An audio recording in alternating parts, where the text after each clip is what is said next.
Hi, I'm Sean Fit for Life, and I'm the creator of the Cold Feet podcast. It's a privilege to have you spending your important time watching our podcast today. I want to thank you for coming along and hope you learned something.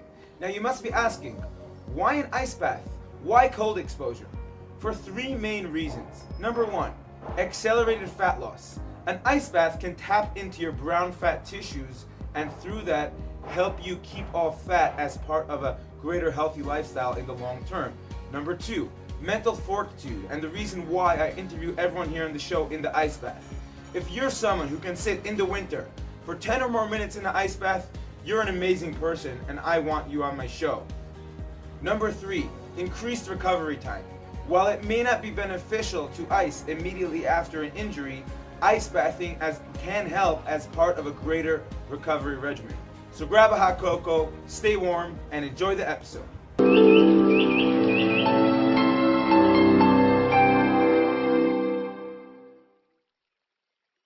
Yeah, I don't care if it goes on the coaching. That championship, all the way down to your neck. There's no fucking way I'm going down to my neck. Hell yeah, you are. Find a position you're comfortable in. There's not going to be a position I'm comfortable And sweet. I think this is where we're at. Okay, so I'll hang out there, and then as like your legs adjust, so you can slowly go to your neck. Okay. So let's start. Coolio, let's do it. Before I get out. Sweet. But I want you to try to stay relaxed. Right now you're very like, I'm gonna get out in a minute.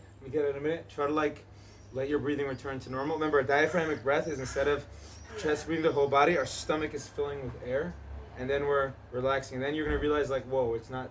I feel the cold, but I'm not like dying. I'm not turning into a potato or a train station. Okay? You feeling good? Yeah. That's Cool. Once you get completely comfortable, try to go in a little bit deeper. Cool. Okay. That's We'll the do big part it of inch it. by inch. Totally cool. So, hi. Hey. What's up? Thank you for coming out. Thanks for I'm having Sean. I am your host today. I'm a strength and conditioning coach.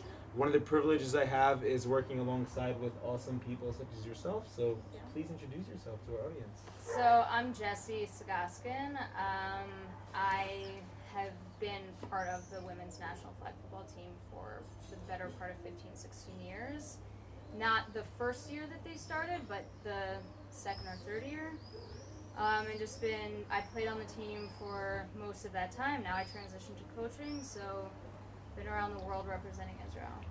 Sweet, and it's really cool to, work with you, work for Israel. It's really an honor. Israel's not a huge country. No. So if you're part of like Team Israel as a coach, as a player, you're one of like a few hundred people, competing for Israel on the map, and it's really an honor. Anyways, today what we're gonna break into is should transgender women who are biological males, meaning they were born as males, compete against biological females. Now notice the correct usage of terms here. In order to keep everyone on the same page and confused, there's biological males, there's biological females, that's how they were born, and then a transgender woman is a man who was born biologically male and is in transition or transitioning to a woman, and a biological man, a transgender man is a biological woman who is in transition or transitioning to a man. Right. So, Jessie, Yeah. as a competitive athlete who plays for Team Israel, what do you think about competing against a biological man who is now a transgender woman? So look, I think there are a couple ways to look at it. As a competitor, and you know this, you're going to play against anyone who's on the field, right? You're never going to be like, I'm not playing them. Oftentimes, as Team Israel, it's just the nature of it. We face people who are faster, stronger, bigger than us. We have I don't know if you want to call it a luxury, but a big part of our preparation is practicing against a guys team, usually high school, because that level is a little bit more appropriate, like physical, not like football. You mean physical capabilities, not inherently football skills? Yeah. Got you. Like this, they're ridiculously fast. They're kind of just like, and they're mature guys, right? So, they're not 10-year-olds, but they're also, look, we scrimmaged against the men's national team also. Like those things, especially back in the day. Now, we try and have like an organized kind of practice squad. So as a competitor, whoever it is, I would play.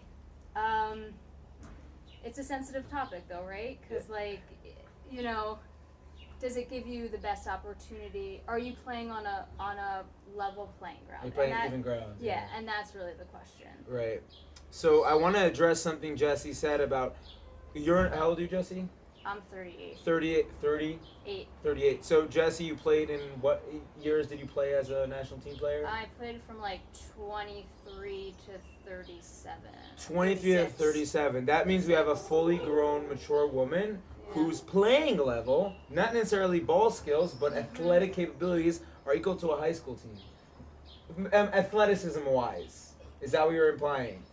I'm saying it's probably the closest, Right. Yeah. So men and women are biologically different. Sure. That's just facts. You can't really argue that that's science. And because of that, throughout the history of sport, we've always had men's categories and women's categories. There's a reason why in marathons, in track and field, in sports, men have their class. It's usually a little bit faster or a little bit stronger or a little bit more weight than women, and women have had their own class. And that's how it's always been in competitive sport. We've had a previous episode on tactical, how you deal with that in the Army, where men and women need to function equally regardless of their genetic disposition. And it really is a problem when we start bringing in the whole, I don't know the right word for it, the whole, I don't even want to say politically correct, but the whole, the way, progressiveness in the world, when you bring it into the competitive world. Right. I think the better way that I would phrase it is that it's one thing to play against a team that has better resources, better training, Right. a history of the sport, which are all things that are stacked up against Israel. And that's the game that we play. Mm-hmm. So you still want there to be just a reasonable competitive level, that you're at least all starting theoretically from the same place. When you introduce the biological aspect of it, that they're already past maturation and biologically, people, they might be men. By the way, identify however you want. Yeah, we good. I don't seriously. It has nothing to do with accepting people or not. When we talk about sports, it's about competition. I'm not comparing it. I'm not a medical professional. I'm not in sports, medicine and just like physical education like you are. But there's also a reason that we can't take any sort of performance enhancement, steroids. Yeah, exactly. Can't take drugs because it gives you an unfair advantage. Yeah, and I know my knowledge on this issue is, through podcasts, also playing sports my whole life, and just seeing kind of keeping up with the news in the space and stuff like that. So one thing that I've heard a lot about is that I think in states like Connecticut and other states, you can fact check this, audience, if you want. A lot of high school records for cross country, also track and field, have been broken by high school transgender women who were born biologically men. And so these records that biological women have set this whole time have been totally shattered. And so we're not on the same page anymore. And that has a lot of different repercussions. So, you can ask, well, what do we do now? That's a different question. I think everyone should have the right to play sports. Totally agree. I'm not looking to put anyone, aside and not have them, play sports. But we just have to think about the best competitive, if sports are about competition, and by the way, acceptance, and building friendships, and relationships, and all those things. So what's the best, and within that context, the most fair way to do that? I got you. So in the context of competitiveness, you think that it's unfair? That it's bringing some sort of dilemma that really shouldn't be there?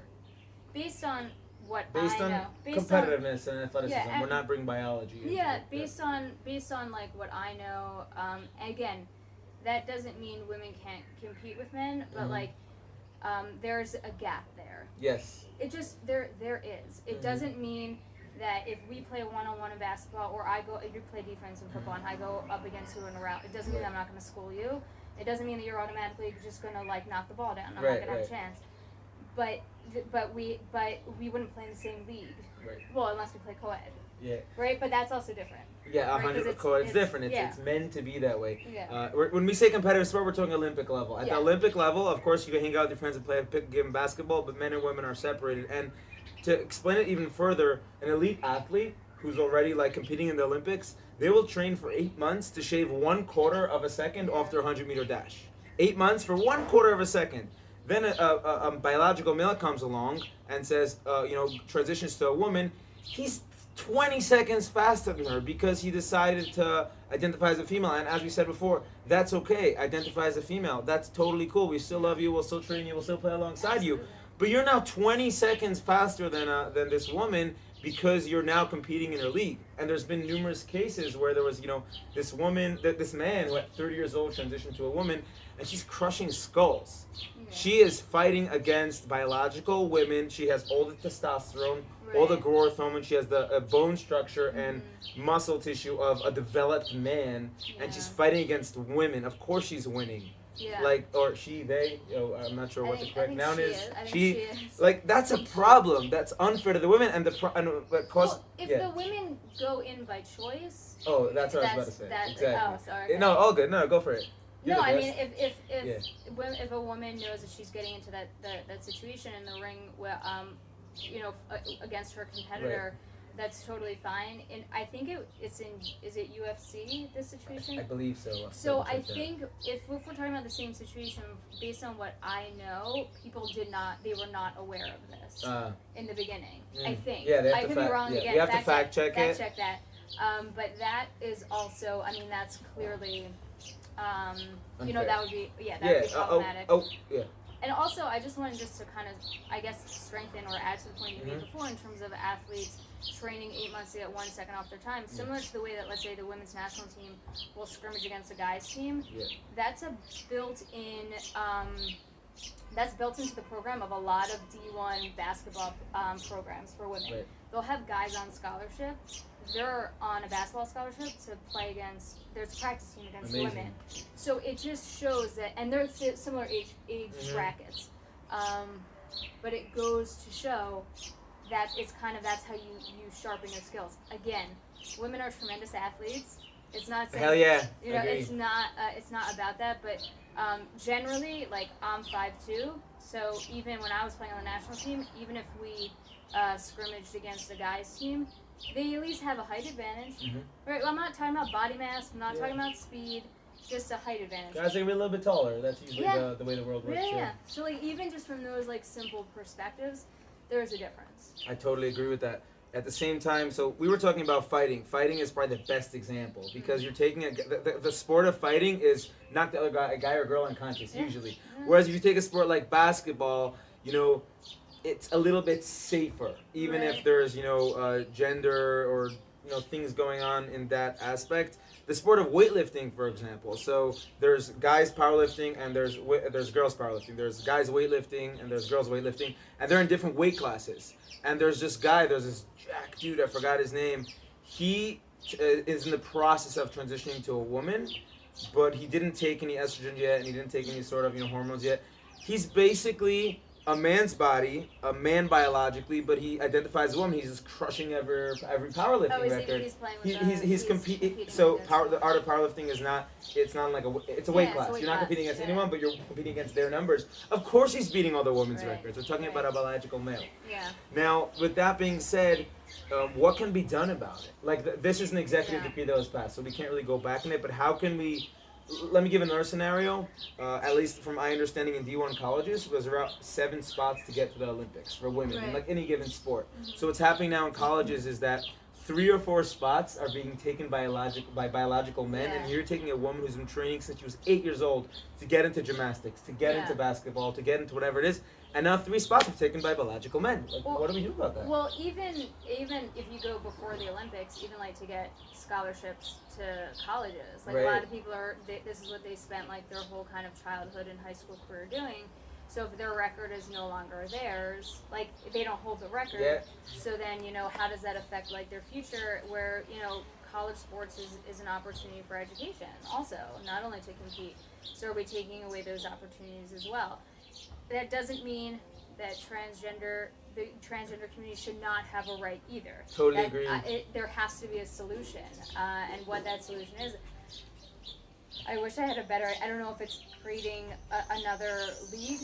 I don't know. Right. I don't that know might cause a problem of like segregation. You don't want to be like, Exactly. okay, males, Yeah. females, non-binaries. You know what I mean? You still want to give everyone a fair shot. Yeah, so I think that's kind of the challenge, because our whole point is, well, we don't want to identify anyone, we don't want to categorize anyone, and that's exactly what you end up doing. Correct. Right. So I'm Gotcha. not sure.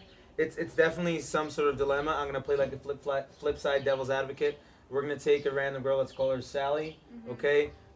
Sally was born male, and then when she was very young, she identified as a female and transitioned at a young age. She has been playing sports her whole life.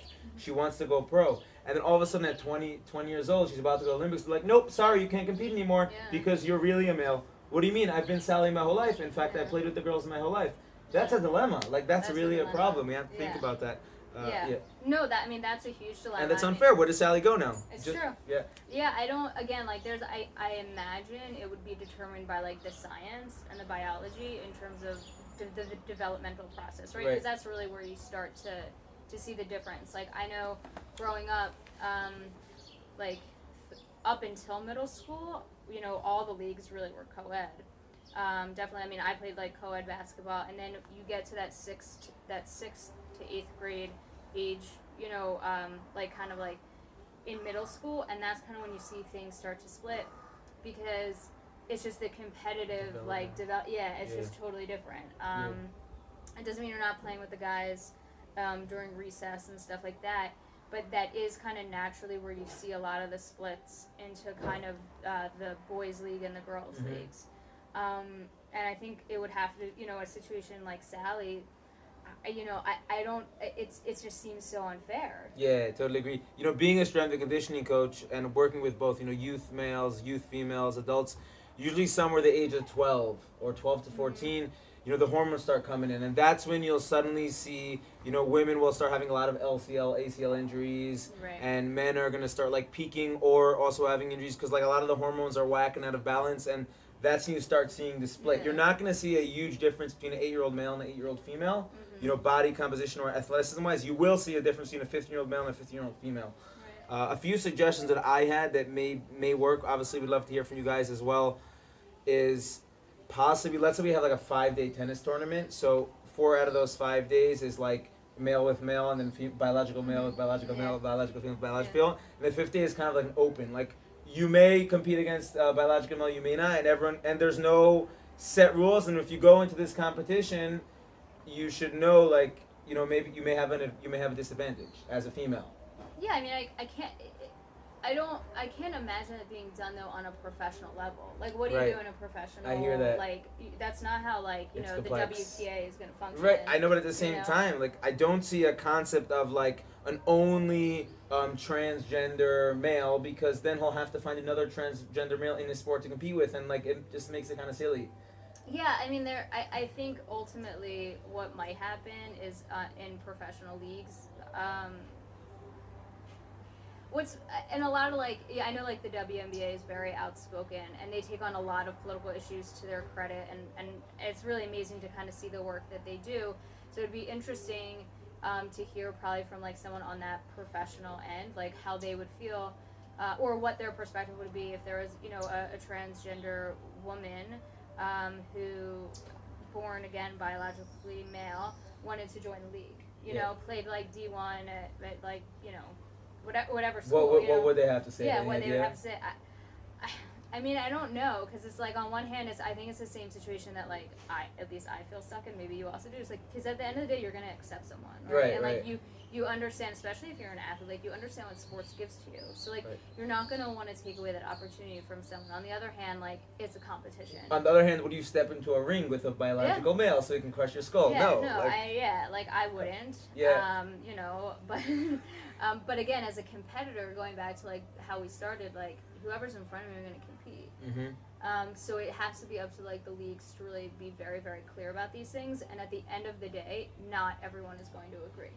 It's such a sensitive topic. Yeah. For good reason. and I just don't think there's going to be agreement on all ends. Another concept that it's kind of been worrying in my mind is what happened to feminism. Like, why aren't we standing up to all the females who are like, hey, there's a biological dude in my sport, he's better than me? What happened to that? Like, why is it fair that all of a sudden someone transitions and all of a sudden, like, oh you're good, we suddenly start worshiping them, when, hey, what about all the females who are now have a disadvantage? Because we're not having the flip side problem. We're not having transgender, help me out here, transgender men who are now transgender is complicated. You're talking about transgender men who are born women. We're not having that problem because they're now probably not as good as the rest of the dudes out there. It's interesting because there is this one. I think he's a cyclist or triathlon. He's on the USA team. Born biologically a woman. And is he crushing it? Yeah, I think he's on the U.S. team, but he was born a woman, and he's competing with the rest of the guys. So I guess that would kind of be like maybe the other way side around. of the dilemma. Yeah, I don't know, like biological. I don't know like enough about his story or the all the details about it to like really comment. But I know that I'm pretty sure we'd have to fact check. Yeah, you're welcome to fact check who that is. There's plenty of biological freaks and freaks of nature. In fact, most elite athletes are genetic freaks. I wouldn't say extreme genetic freaks, but like Usain Bolt. These guys like are better and superior to us 100%. Physically, genetically, hormonally. But at the same time, we can't play God.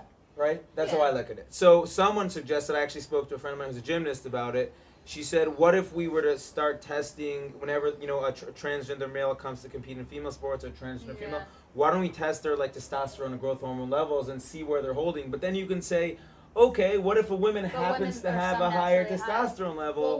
Put aside steroids, some women naturally have it. Some women naturally have it. There was that runner, she was a sprinter from South Africa. And like she was totally like raked across the coals when she was just like crushing it. But she's biologically a woman. Her levels might be higher. And I know it like came out there and they really made a terrible example of her. I mean, she's been like through it all. And like she's like, but this is just my body and who I am. Like, just let me be proud of what it does for me. And that's the flip side. That's where hormonal testing wouldn't work. Yeah, it's a problem. Yeah, that's like kind of the flip side of it. So I don't have a solution. I wonder, like, I would be curious to hear like kind of what higher level athletes kind of think about it. But I know like even for us for football, I think we're going to face this in the next couple years. Yeah, like, we got the World Tournament this year. What's it called? Yeah, the World Championship. World Championship. In Israel. We're both going to be coaching. Yeah, exactly. Next year we got the World Games, hopefully playing too, in Israel, by the way. Exactly. And we might come across it, and it's going to be interesting to hear what you have to say, or other athletes have to say after that. Yeah, the organization will have to make a decision. That meaning the governing organization on our. It's really a big dilemma. Once again, I train men and women, and the program that I'm working with, the 15-year-old dot girls, are completely different from the 15-year-old guys. It's just it's different. It's a different world. Mm-hmm. So for the camera, you're gonna have to go into your name. Why? Because that's just the way it is. Why? Because to torture you a little. You've been killing it. You've been in here for like 20 minutes, yeah. And I'm gonna be super mean and super cool and show how badass the women athletes that I know are, and just gonna freeze all the way to her neck to show that men and women are equal. I mean, you got this, bro. You got it. I have to go, and then what? And then I'm done. And then you can go. Yeah, then we're done. This is not. I'm not happy about this. This is for your dear sister. I've literally been hanging out here for like 20 minutes, It's true, just for her dear sister. Go for it. Let's do it this way. What's with your cursing? There you go, you got it. Not that crazy, is it? Alright. Are we done? Yeah, you're good. Alright. Sweet. Alright, pop on out. Alright. See how long the running time is.